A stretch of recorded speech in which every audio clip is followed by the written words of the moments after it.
If you feel like you're not getting much out of video calls as you do from in-person meetings, a new study suggests that you are not imagining things. Although I would prefer no meetings at all. And if I'm given the option between a Zoom meeting and an in-person meeting, I'll take the Zoom meeting. Please give me the Zoom meeting. Anyway, researchers at Yale have found that Zoom meetings suppress our brain's activity in a way that in-person interactions do not. To me, this seemed pretty obvious, but now we actually have the data to prove it. So usually when people engage in a conversation, their brains surge with neurological activity. Hypothetically, the same process should happen for people communicating through digital means, through Zoom. Now, to test this, the researchers recorded neural response signals of pairs speaking in person versus on Zoom. And here's what they found. Increased brain activity was observed during face-to-face interactions, including prolonged gaze time and greater pupil diameters, indicative of heightened engagement in both participants. However, brain activity was significantly reduced in comparison when people were speaking on a video call.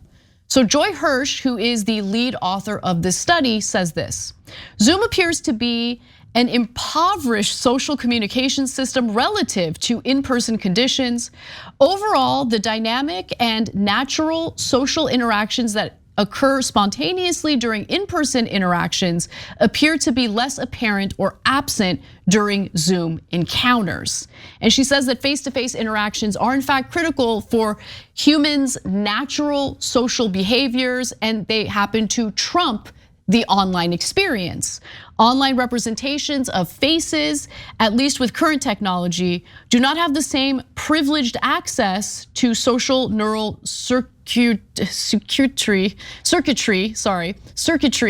access to social neural circuitry in the brain that is typical of the real thing.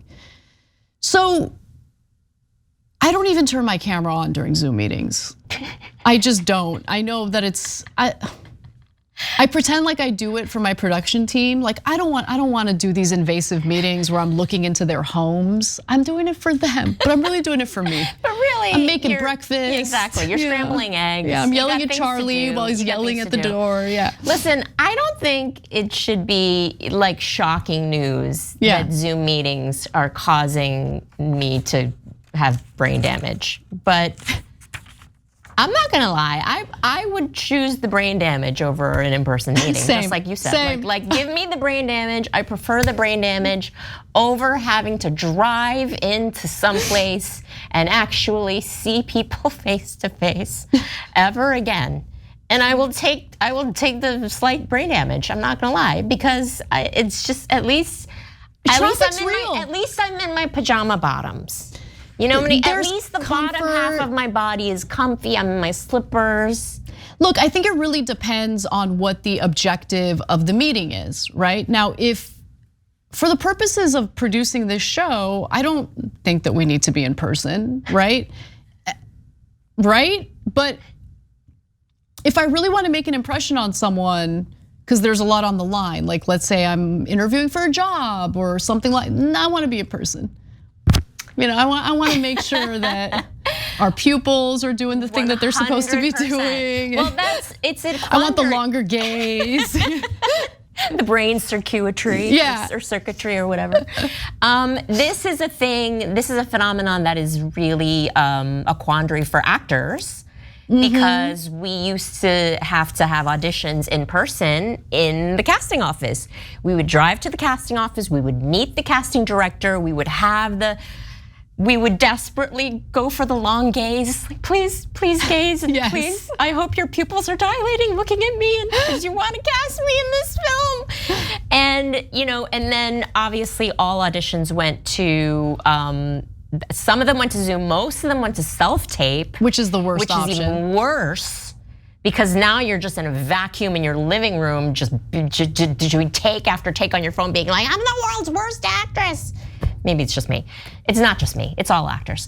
But yeah, for that, definitely, I would rather have an in-person audition with a casting director where I can show my charm and my personality and what I'm really like, and I can chit chat and stuff. But if it's a meeting about, there's a lot of, if you're in the mortgage lending business, you're gonna be fine. Like just be all right. Just zoom it and let me wear my PJs. But there is a lot of nonverbal communication in face-to-face, of course, meetings, and that gets kind of lost in the mix as you rely heavily on, either a phone meeting or a Zoom meeting. So I get it. Like, to me, again, it really depends on the purpose of the meeting.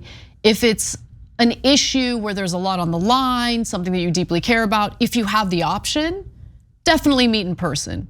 But I would say the vast majority of meetings don't even need to happen. Just send me an email and we're gonna be good. Just something to think about. Just ask yourself, could this have been an email? Could this have been an email? 9 out of 10 times, yes. Why are we even on the Zoom? Yes. Why?